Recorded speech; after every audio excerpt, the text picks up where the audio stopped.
Buntut kedatangan Dodi Sudrajat, rumah Faisal kini dijaga polisi. Faisal tak menampik bahwa rumahnya kini dijaga oleh polisi buntut kedatangan Dodi Sudrajat. Ia mengaku hanya ingin menghindari hal-hal yang tak diinginkan. Kedatangan Dodi Sudrajat bersama keluarga dan pengacara ke rumah Faisal pada Minggu, tanggal 16 Januari tahun 2022 berbuntut panjang. Ayah Vanessa Angel itu mendadak datang ke rumah sang besan untuk bertemu Gala Sky. Dodi Sudrajat ingin mengajak cucunya tersebut main bersama keluarga besarnya ke Ancol. Sempat terjadi perdebatan antara Dodi dan Faisal. Pada akhirnya keinginan Dodi untuk membawa Gala pupus karena Faisal belum berkenan. Kondisi Gala yang masih tidur menjadi alasan pertama. Faisal juga menyayangkan kedatangan Dodi yang tiba-tiba tanpa konfirmasi terlebih dahulu.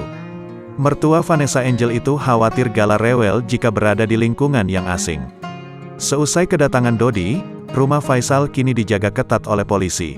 Ya betul, sekarang tombol udah ada, tinggal tekan tombol.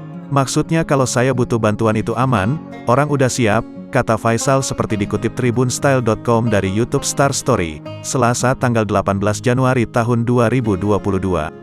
Faisal menyebut adanya pengamanan dari polisi merupakan inisiatif dari pengacaranya dan keamanan setempat. Hal itu dilakukan untuk menghindari hal-hal yang tidak diinginkan. Faisal juga tak menampik ada pihak keamanan yang standby. Untuk menghindari hal-hal yang tidak kita inginkan.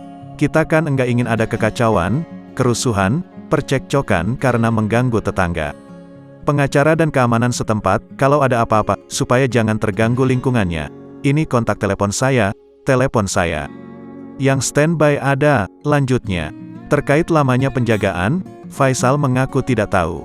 Ia hanya berharap semua hal membaik setelah putusan sidang hak perwalian Gala.